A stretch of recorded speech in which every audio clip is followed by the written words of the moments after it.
আসসালামু আলাইকুম প্রিয় বড়ুয়াবাসী, সবাই কেমন আছেন? আশা করি সবাই ভালো আছেন। আসলে আজকে আমরা চলে আসলাম আমাদের নানার বাড়িতে। ঈদের একটা ঘরোয়া দাওয়াতে আসলাম। তো দাওয়াত খাওয়া দাওয়া শেষ করে যাওয়ার পথে মামাদের ফসলের মাঠে আসলাম।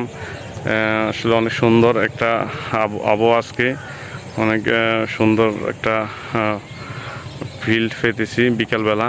আর এটা আমাদের মামাদের একটা বিশাল ফিশারি, মাছের ঘের, অনেক বিশাল একটা মাছের ঘের। এখানে অনেক মাছ চাষ করা হয়, বিশাল একটা মাছের ঘের। ইনশাল্লাহ সবাই আমাদের এই ভিডিওটা ফলো দিবেন। আসলে প্রকৃতিতে আসলে প্রকৃতির দৃশ্যগুলো ধারণ করতে খুব ভালো লাগে।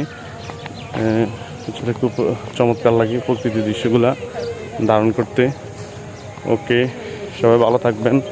পরবর্তীতে নতুন কোনো ভিডিও নিয়ে আসবো। ওকে, আসসালামু আলাইকুম।